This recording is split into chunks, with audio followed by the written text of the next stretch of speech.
I'm in central Washington, north of Pasco, home of the most prolific potato fields in the world, and home to the Morris family.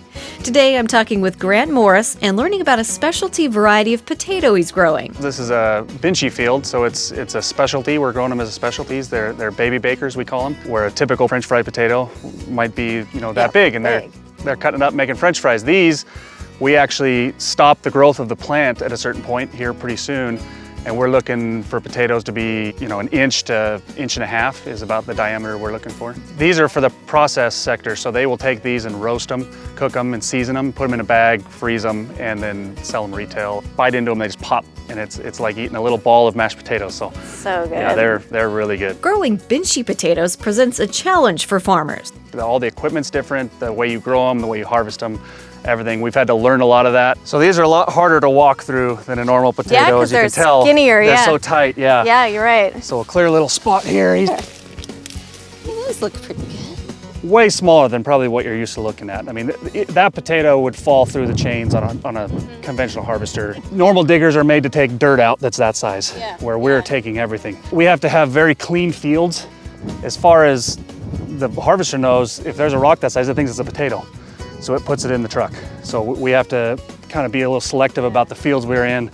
We will defoliate this field, we'll kill the plant itself and give it about a month. It would be 90 degrees, 100 degrees, and it lets that potato set the skin, we call it, and it firms it up, it thickens up a little bit, so when we harvest it, the skin doesn't slough off. Well, give me a little background about you as a farmer. So I graduated WSU in 2005. I was looking for a job. My partner Ed now was looking for a guy, and it was simple as that. We had no idea who each other were, and that's 15 years ago.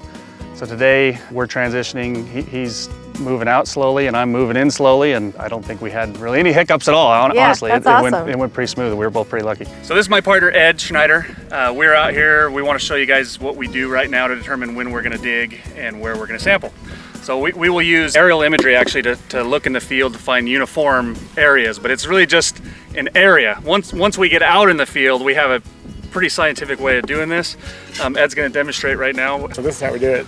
Take off your hat and you throw it out there, and that's the plant you sample. So again, those are much smaller than what we're going to have on a regular crop. So what we got here is essentially what we do to determine when to kill the crop. So we will go out in the field. This is stuff we just pulled out right now, obviously all covered in dirt. Once we've cleaned them, we size them. For each number correlates to a size. What we're really trying to accomplish, we want all of these potatoes 1 through 4. Is this like the perfect?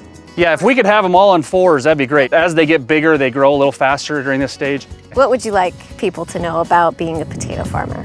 Vast majority of farms in this state are small acreage, small family farms. There's no corporate in our model at all. So what they're buying, what they're helping support is really helping families here in Eastern Washington on our farm.